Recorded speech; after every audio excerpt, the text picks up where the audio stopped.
At Thanksgiving, my family made a joke about my job, my car, and my small life. I just nodded and poured more tea. What they didn't know was that I had been quietly preparing for 6 months.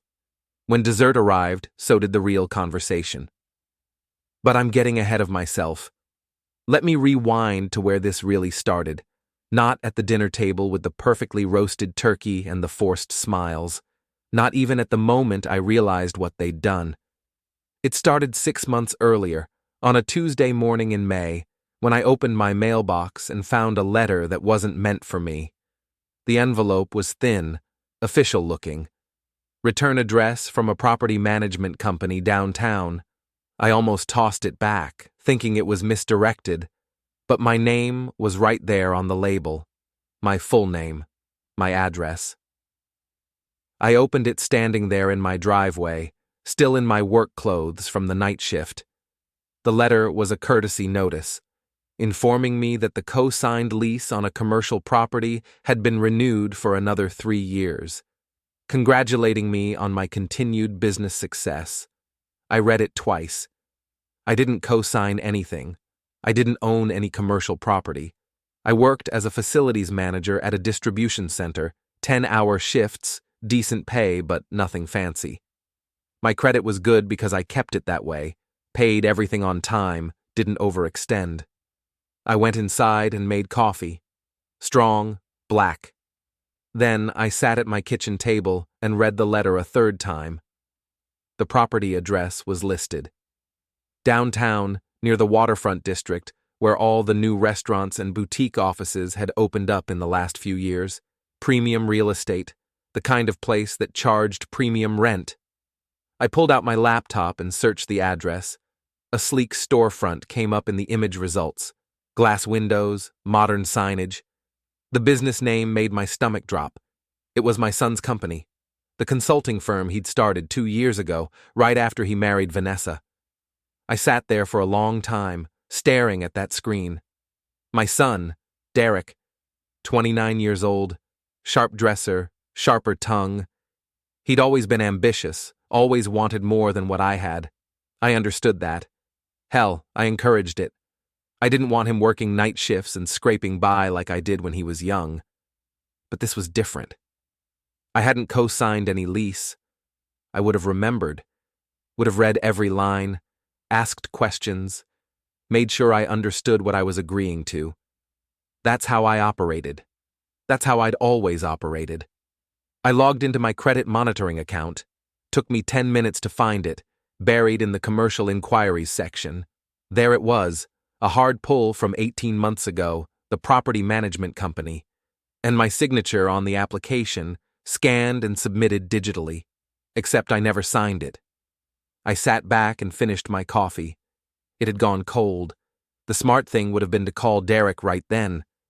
Ask him what the hell was going on. Get an explanation. Maybe there was some mistake, some clerical error, some reasonable answer that would make this all make sense.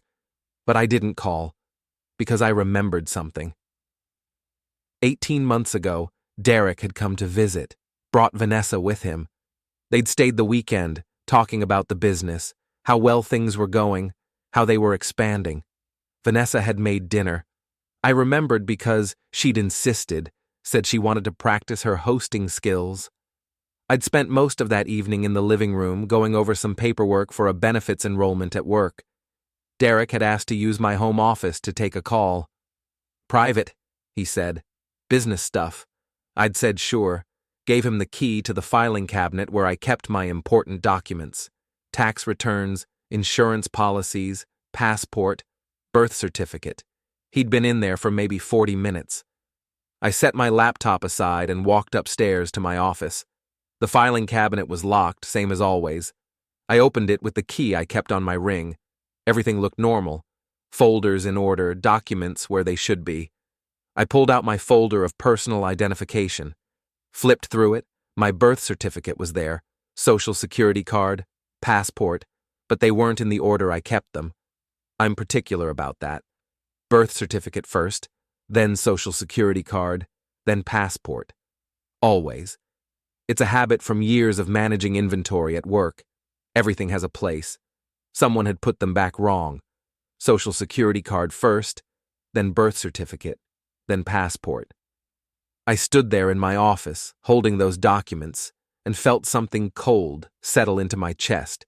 They'd copied them, scanned them probably, used them to forge my signature on that lease application. Put me on the hook for 3 years of commercial rent on a property I'd never seen, never agreed to, never even knew existed until this morning. My son had stolen my identity. I put the documents back, locked the cabinet, went downstairs and poured myself another cup of coffee. Then I sat down and started thinking. The easy path was confrontation. Call Derek, demand answers, threaten legal action. Get my name off that lease, report the fraud, let the chips fall where they may. But that wasn't the smart path. Because if Derek had done this once, he'd done it other times. And if he'd done it, Vanessa knew. She had to know. Maybe she'd even suggested it. She was the business-minded one, the one who'd pushed Derek to start the consulting firm in the first place. I needed to know the full scope before I made any moves, so I started digging. I pulled my credit report, all 3 bureaus, paid for the full monitoring service, not just the free annual check. I wanted to see everything. It took me 3 days to go through it all. 3 days of reading line by line, checking every inquiry, every account, every hard pull. I found 4 more. A business credit card in my name, co-signed for their company, limit of $50,000, current balance just under 30, a vehicle loan, for a Tesla Model S, Derek's car. I'd seen it parked in front of their condo, sleek, black, expensive. He'd told me he leased it. He didn't. He financed it. With my credit. A line of credit at a furniture supplier, $15,000. Used to furnish their office probably, maybe their condo too, and a personal loan, $25,000. Origin date 14 months ago. No clear purpose listed. I added it up in my head. Over $140,000 in debt. All tied to my name. All without my knowledge or consent. I sat back in my chair and laughed. Not a happy laugh. The kind of laugh you make when you realize you've been played so thoroughly that you almost have to admire the audacity. My son hadn't just stolen my identity. He'd built his entire life on it. The business, the car, the furniture, the condo, the polished image of success. All of it leveraged against my credit, my reputation, my years of careful financial management. And I'd made it easy for him, trusted him, given him access. Never questioned why he needed to use my office, why he asked about my social security number once for emergency contact purposes, why he wanted copies of my insurance information for family records. I'd handed him everything he needed. That Tuesday, I called in sick to work. First time in 11 months. I spent the day making copies of everything. Every credit report, every statement, every piece of documentation that showed what had been done in my name. Then I started planning. I didn't go to the police. Not yet. Because reporting this wouldn't just hurt Derek, it would destroy him. Fraud, identity theft. Those were serious charges. Prison time, not just fines. And despite everything, despite the cold fury building in my chest, every time I looked at those numbers, he was still my son. But I wasn't going to let this go. Not even close. I was going to take everything he'd built on my name and burn it to the ground. Legally, methodically, without leaving him any way to spin it, any way to play the victim, any way to walk away clean. I was going to wait until the perfect moment, when he felt most secure, most successful, most untouchable. And then I was going to pull the floor out from under him. I just needed time to set it up right. 6 months. That's what I gave myself. 6 months to gather evidence, document everything, and prepare for the moment when I'd make my move. Which brings me back to Thanksgiving. The dinner was at my house. It always was.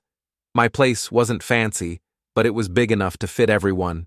Derek and Vanessa, my daughter Rita and her husband Tom, my brother Kevin and his wife Linda. 7 people around my dining room table. Turkey in the center. All the traditional fixings, stuffing, mashed potatoes, cranberry sauce, green beans, pumpkin pie waiting in the kitchen for dessert. It was supposed to be a nice family gathering. The kind of thing normal families do. Eat together, talk, catch up, be grateful for what they have. But normal went out the window about 20 minutes into the meal. Derek had been talking about the business, how well things were going. New clients, expanding services, considering hiring another consultant. Vanessa chimed in with details. Revenue projections, growth metrics, 5-year plans. My brother Kevin asked about their office space, said he'd driven by it once, looked impressive. Derek smiled, that confident, easy smile he'd inherited from me. Yeah, we got a great deal on the lease. Prime location, reasonable rent. It's all about knowing how to negotiate. Vanessa nodded. And having good credit helps. You can leverage so much more when your financial foundation is solid. I took a bite of turkey, chewed slowly, swallowed. Rita jumped in then. Unlike some people. She was looking at me when she said it. Not mean, exactly, just pointed. Dad's still driving that same old Civic. What is it, 12 years old now? 13, I said. 13 years. Rita shook her head. You could afford something better. You just choose not to. Kevin laughed.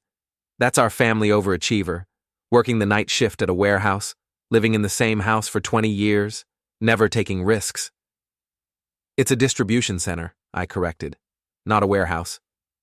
Same difference, Kevin said. Vanessa reached for the cranberry sauce. There's nothing wrong with stability. Some people are just more comfortable with smaller lives. The table went quiet for a second. Then Derek laughed. Not loud, but enough. Come on, Dad's doing fine. He's happy. Not everyone needs to be ambitious. Rita raised her glass. To small lives and old cars. Tom joined in. And night shifts. They clinked glasses. Laughing, joking, harmless family ribbing. I poured myself more iced tea. Said nothing. My brother Kevin leaned back in his chair. I mean, you could have done more, man. You were sharp back in the day. Remember when you were going to start that business? What was it, property management? Facility services, I said. Right. Facility services. What happened with that? I shrugged. Life happened. Derek was young. Rita was in school. Starting a business takes capital. I didn't have it. And now you're stuck, Kevin said, like it was a diagnosis, a condition, something to be pitied. Vanessa set her fork down carefully. It's never too late to reinvent yourself. I mean, if you wanted to. Derek touched her hand. Gentle. Dad's fine where he is. Not everyone wants what we have. True, Vanessa said. She looked at me, really looked at me, like she was seeing something small and a little sad. Not everyone has the drive. I met her eyes, held them for a beat longer than was comfortable. Then I smiled. You're right, I don't have the drive you do. She smiled back, satisfied. The conversation moved on. Football, politics, some celebrity scandal Tom had read about, normal dinner table stuff. I finished my tea, helped clear the plates, brought out the pumpkin pie and whipped cream. Everyone took a slice, complimented the crust. Linda asked if I'd made it from scratch. I told her I had. Derek was in the middle of a story about a difficult client when I stood up. Before we finish dessert, I said, I want to bring something up. The table went quiet. Everyone looked at me. I walked to the sideboard where I'd left a manila folder earlier that afternoon. Picked it up, came back to the table but didn't sit down. I got a letter a few months ago, I said, from a property management company downtown, thanking me for renewing a lease on commercial property. Derek's fork stopped halfway to his mouth. Funny thing is, I continued, I didn't know I'd signed any lease, so I looked into it. Vanessa's face had gone very still.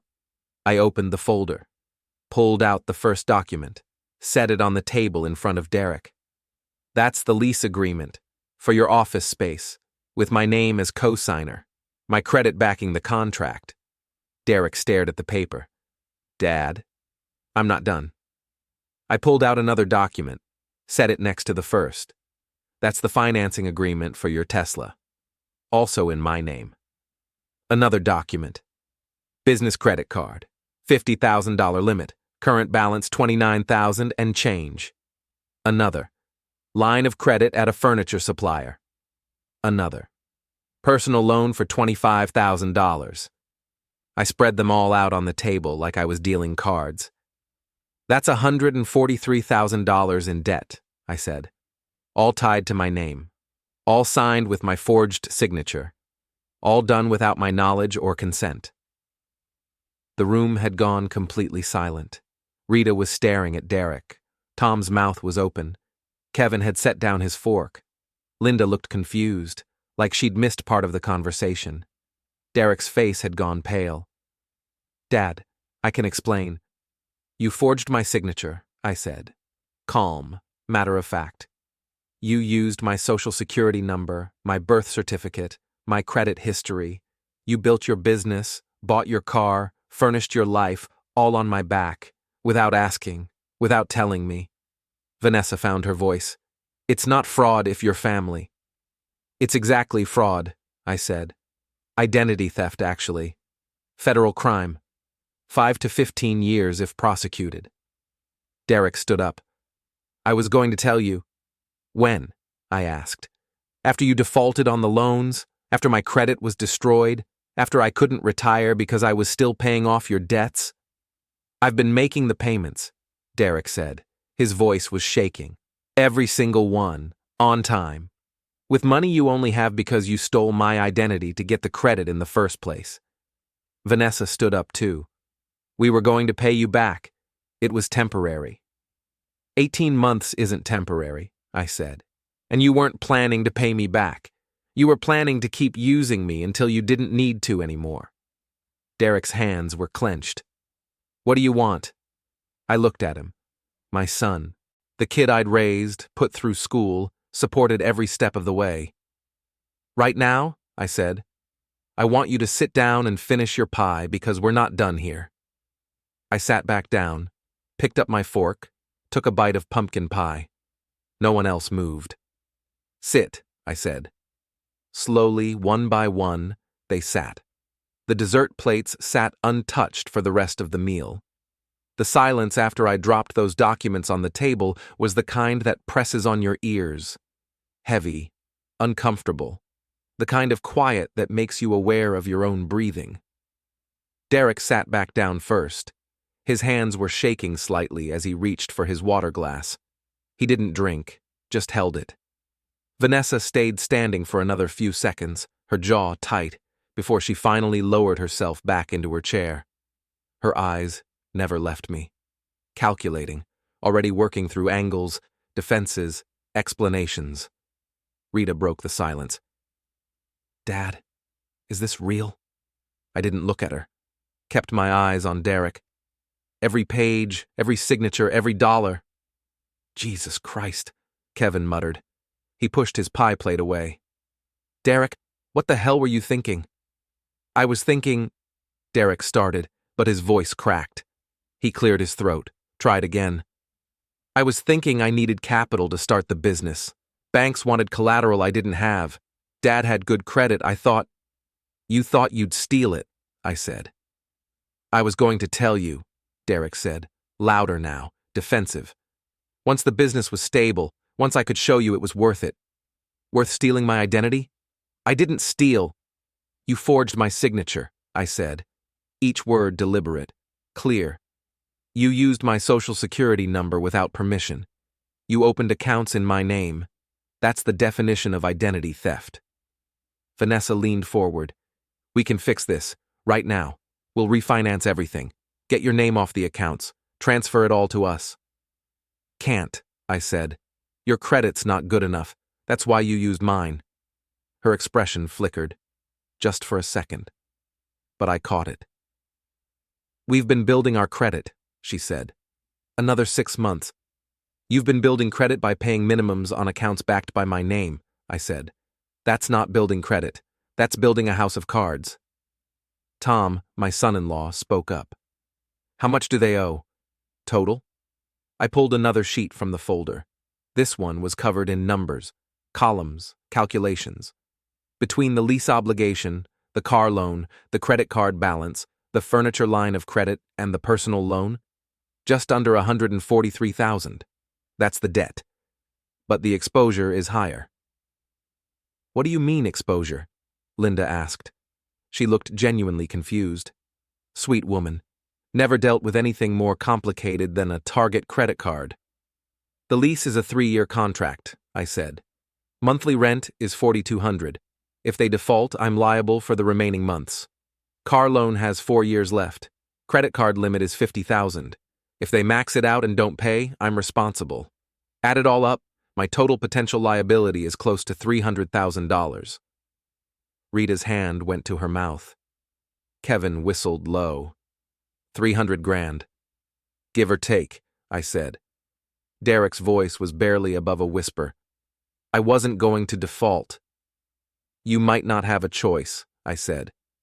What happens if you lose a major client? What happens if the economy shifts and businesses stop hiring consultants?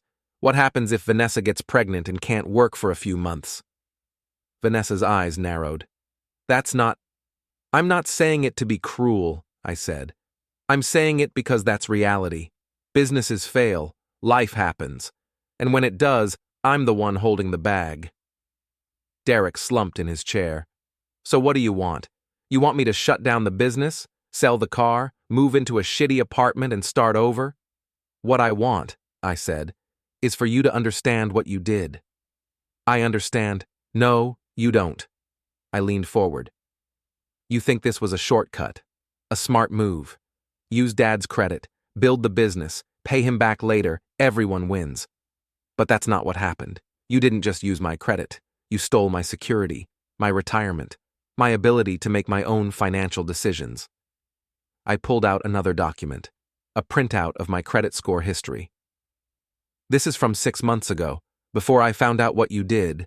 782, excellent credit, qualified for the best rates on everything. I slid it across the table. This is from last week. 729, still good, but not excellent. And it's dropping, because your debt-to-income ratio is climbing, because you're carrying high balances, because every time you're late on a payment by even a day, it dings my credit, not yours. Derek picked up the paper, stared at it. I was 6 months from paying off my mortgage, I said. Free and clear, no debt.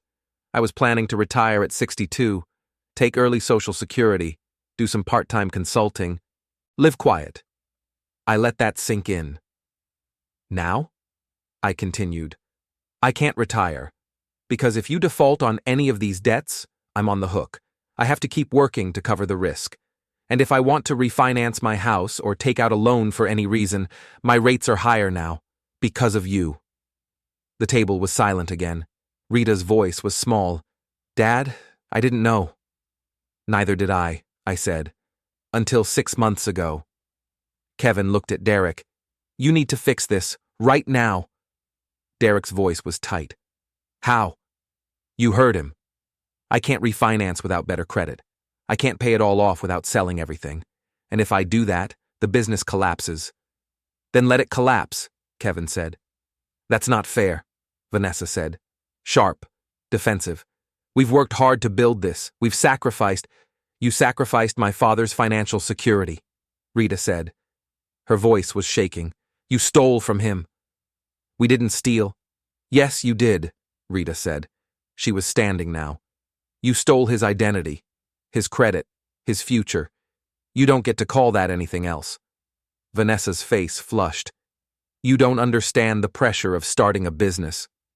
I understand theft, Rita shot back. And that's what this is. Derek put his head in his hands. I let them argue. Let the anger spill out. Let the family fracture in real time. Then I tapped the table. Once. Loud enough to cut through the noise. Everyone stopped. Here's what's going to happen, I said. I'm not going to the police, not yet. Derek's head snapped up. What? I'm not going to report this, I said. Because if I do, you go to prison. And despite everything, I don't want that. Vanessa's shoulders sagged with relief. But, I continued, I'm also not going to let this continue. What does that mean? Derek asked. I pulled out the last document from the folder, set it on the table. This is a legally binding agreement. I had a lawyer draw it up. It states that you acknowledge the debt, you acknowledge that it was incurred without my permission, and you agree to a repayment plan. Derek picked it up, started reading. You'll pay me $5,000 a month, I said. Every month, for the next 3 years. That's $180,000 total. It covers the debt plus interest plus damages to my credit. $5,000 a month? Derek's voice rose. That's more than half our income after expenses. Then you'll have to cut expenses, I said. We can't afford that. You should have thought of that before you forged my signature. Vanessa grabbed the document, scanned it quickly. This isn't fair. You're punishing us. I'm collecting on a debt you created, I said. If you'd borrowed this money legitimately, you'd be paying interest rates of 8 to 12%. I'm charging you 5. You're getting a deal. A deal? Vanessa's voice was incredulous. You're bankrupting us. No, I said. I'm holding you accountable. Derek was still reading the agreement. His hands were trembling. What if we can't pay? Then I report the fraud, I said, and you go to prison. Kevin cleared his throat. That's harsh. Harsh would be reporting it now, I said. I'm giving them a chance to make it right. Rita was quiet, looking at Derek with an expression I couldn't quite read. Disappointment, maybe, or disgust. Tom hadn't said much. He was a quiet guy, usually, worked in IT, kept his head down, but now he spoke up. You should sign it, Derek. Derek looked at him. What? You should sign it, Tom repeated. Your dad's right. You stole from him. This is better than you deserve. Tom, Rita started. No, Tom said. I'm serious. If someone did this to my dad, I'd want them prosecuted. Your dad's giving you a way out. Take it. Derek looked around the table, looking for support, allies. He didn't find any. Even Kevin, his uncle, the guy who usually took his side, was shaking his head. Sign it, kid. It's the right thing to do. Derek's jaw worked. He looked at Vanessa. She was staring at the agreement like it was a bomb. If we sign this, she said slowly, we'll lose everything. The office, the car, maybe even the condo. Then you'll downsize, I said. Get a cheaper office. Sell the Tesla. Move somewhere more affordable. Learn to live within your means. We can't. Yes, you can, I said. You just don't want to. Vanessa's eyes were hard. You're destroying us. No, I said. I'm saving you from prison. Derek closed his eyes, took a long, shaky breath. Do you have a pen? I pulled one from my pocket, set it on the table. He picked it up, looked at the agreement one more time, then he signed it. His signature was messy, shaking. Vanessa didn't move. Vanessa, Derek said quietly. Sign it. No. Vanessa. I said no, she snapped. This is extortion. It's accountability, I said. It's revenge, she shot back. You're punishing us because you feel small, because your life didn't turn out the way you wanted. And now you're taking it out on us. Sign the agreement, I said. My voice was level, calm. Or I call the police right now. We stared at each other across the table. She blinked first, grabbed the pen, signed her name, hard enough that the pen tore through the paper slightly. I took the agreement back, folded it, put it back in the folder. First payment is due December 1st, I said. You can wire it to my account. I'll send you the details. Derek nodded. He looked like he was going to be sick. I stood up. Dinner's over. Everyone should probably go home. No one argued. They left in a rush, grabbing coats, making excuses, avoiding eye contact. Rita gave me a quick hug on her way out. Kevin clapped me on the shoulder but didn't say anything. Derek and Vanessa were the last to leave. They stood in my doorway for a moment. "Dad," Derek said. His voice was hoarse. "I really was going to tell you." "But you didn't," I said. He nodded, turned to go. Vanessa looked back at me. Her expression was cold. "You're going to regret this." "Maybe," I said, "but not tonight." She walked out. Derek followed. I closed the door behind them, stood there in my quiet house, surrounded by dirty dishes and half-eaten pie. I'd done it, made my move, set the terms. But this wasn't over, not by a long shot, because Vanessa was right about one thing. This was revenge, and I wasn't finished yet. The hospital was downtown, 20-minute drive in traffic. I parked in the garage and took the elevator up to the maternity ward. Everything was too bright, too clean. The smell of disinfectant was overwhelming. Rita met me in the waiting area. Her eyes were red. "He's in room 412, she said. "Vanessa's sedated, but Derek's awake." "How is he?" "How do you think?"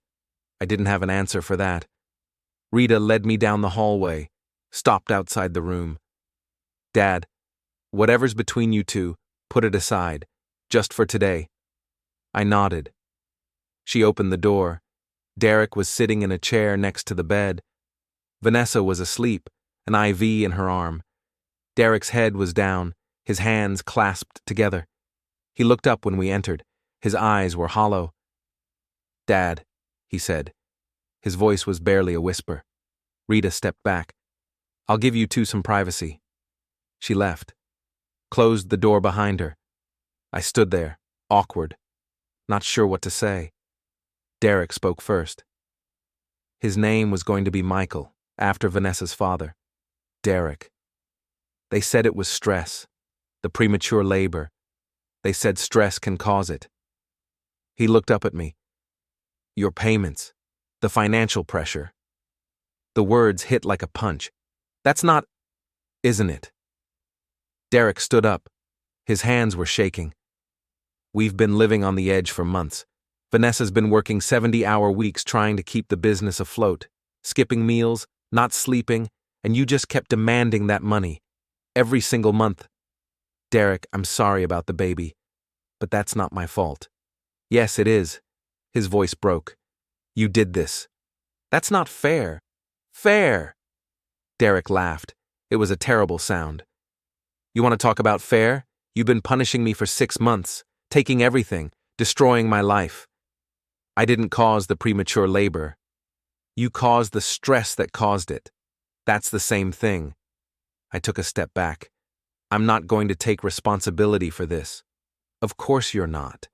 Because you're too busy playing the victim. Poor Dad. His son stole from him. His son deserves to suffer. His son deserves to lose everything. I gave you a choice." "No, you didn't." Derek's voice was rising. "You gave me an ultimatum. Pay you or go to prison. That's not a choice. That's extortion. It's accountability. It's revenge." Derek was shouting now. "And my son paid for it. He died because you were too stubborn to show any compassion, too angry to let anything go." The door opened. A nurse stuck her head in. "Sir, you need to keep it down. Other patients—" "Get out," Derek said. The nurse hesitated, then withdrew. Derek turned back to me. "I want you to leave, now. Derek, leave before I call security." I looked at Vanessa, still asleep, still sedated. Then I looked at Derek, at the grief and rage in his eyes. "I'm sorry for your loss," I said quietly. "No, you're not." Derek's voice was flat. "You're glad, because now I'm suffering as much as you wanted me to." "That's not true." "Get out." I left, walked back down the hallway, found Rita in the waiting area. "What happened?" she asked. "He blames me for the baby." Rita's expression crumpled. "Dad, I need to go." I left before she could respond, took the elevator down, walked to my car, Sat there in the parking garage with my hands on the steering wheel. Derek's words echoed in my head. I knew it wasn't true. Logically, I knew. Premature labor happened. Stress was a factor, but it wasn't the only factor. There could have been a dozen medical reasons, things beyond anyone's control. But the words still hurt, because part of me wondered if he was right. I drove home. Didn't go inside, just sat in my driveway, engine off, staring at my garage door. Someone had repainted it after the vandalism. Fresh, white paint. No trace of the word thief that had been there before. But I could still see it. In my mind. Every time I looked. My phone buzzed. Text from Kevin. Heard about the baby, you okay? I didn't respond. Another text. From Tom this time. Rita told me what happened. Derek's hurting. Give him space. I put the phone on silent. Went inside. Locked the door. Sat in my living room in the dark. The 10th payment came through September 1st. On time. Full amount. But 4 days later, I got another letter from Vanessa's attorney. This one was different. Formal, legal, a lawsuit, civil court. I read the entire document, all 16 pages. Then I called Mitchell. This is insane, I said. They're claiming I caused the premature labor by enforcing the repayment agreement. It's a stretch, Mitchell said. A big one. They'd have to prove causation. That's almost impossible to establish medically. But they're trying. They're desperate and grieving. This probably won't even make it to trial. A judge will throw it out during summary judgment. Probably? Nothing's guaranteed in court, but this is weak. Very weak. How much will it cost to defend? Depends on how far they push it. Could be 10,000, could be 50. I closed my eyes. I can't afford that. You might be able to countersue for legal fees if you win, but yes, this is going to be expensive. I hung up and sat there for a long time. They were going to bankrupt me, one way or another, either through the lawsuit or through legal fees defending against it. Vanessa was smarter than I'd given her credit for. She couldn't break the repayment agreement, couldn't get out of the debt, but she could force me to spend everything I had fighting in court. November hit hard and fast. The temperature dropped 20 degrees overnight, and the rain turned to sleet. I woke up one morning to a text from my supervisor asking if I could cover an extra shift. Someone called out sick. I said yes. I always said yes. The 12th payment came through November 1st. On time, full amount. But the lawsuit was still pending. Mitchell kept me updated. Pre-trial motions. Discovery requests, depositions scheduled. It was moving forward despite his predictions that it would be dismissed. They're more persistent than I expected, Mitchell said on a call. But the case is still weak. We'll win at summary judgment. I'm sure of it. And if we don't, then we go to trial, and we win there. You sound confident. I am. But confidence costs money. I need another retainer payment. I sent him $5,000. Money from Derek's payments. The irony wasn't lost on me. I was working 14-hour shifts now, picking up every extra hour available, saving everything I could, because if the lawsuit dragged on, I'd need reserves. The exhaustion was setting in. I could feel it. Bone-deep tiredness that coffee couldn't touch. But I couldn't slow down. Couldn't afford to. One night, mid-November, I was walking to my car after a shift. The parking lot was dark, mostly empty, just a few vehicles scattered across the asphalt. I heard footsteps behind me, fast, close. I turned. Derek was there, 10 feet away. He'd come from between two parked cars, like he'd been waiting. Derek, what are you doing here? We need to talk, he said. It's 2 a.m. I don't care. I took a step back, kept my keys in my hand. How did you know I was working tonight? I called your office. Asked. That's not creepy at all. He moved closer. Dad, please, I'm begging you. Drop the payments, forgive the debt. Let this go. No. We can't do this anymore. The business is failing. We're behind on rent. Vanessa's having panic attacks. We're drowning. Then file for bankruptcy. And destroy our credit for 7 years? You destroyed mine for longer than that. Derek's hands clenched. I made a mistake. I admitted that. I apologized. What more do you want? I want you to face the consequences of what you did. I am facing them every single day. Isn't that enough? No. Why not? Because you still don't get it, I said. You think this is about the money. It's not. It's about trust. You stole my identity. You forged my signature. You built your entire life on a foundation of fraud, and you only apologized after you got caught. I was desperate. So was I when I raised you alone after your mother left. But I didn't steal from people. I worked. I sacrificed. I did things the right way. I want you to be honest. That's all I've ever wanted. I'm trying to be honest now. No, you're trying to manipulate me. Again. You came here in the middle of the night because you thought catching me tired and off guard would make me more likely to cave. That's not honesty. That's strategy. Derek's jaw tightened. Fine. You want honesty? Here's honesty. I hate you. I hate what you've done to me, to Vanessa, to our life. You've taken everything, and you won't stop until we're completely destroyed. I didn't take anything. I'm just taking back what you stole. You're taking more than that. You're taking my dignity, my future, my ability to provide for my family. You did that to yourself. Derek stepped closer, close enough that I could see the exhaustion in his eyes, the dark circles, the hollowness. If you don't drop this, someone's going to get hurt. I went very still. Is that a threat? It's a warning. Vanessa's not stable. She's talking about doing things, crazy things. I'm trying to hold her back, but I don't know how much longer I can. What kind of things? Just things. She's angry, really angry, and I'm scared of what she might do. Then get her help, therapy, medication, whatever she needs. We can't afford it, because we're paying you $5,000 a month. We stared at each other. This is on you, Derek said quietly. Whatever happens next, remember that. He turned and walked away, got into his car, drove off. I stood there in the parking lot for a long time. Then I got in my car and drove home. But I didn't sleep that night. Derek's words kept echoing. Someone's going to get hurt.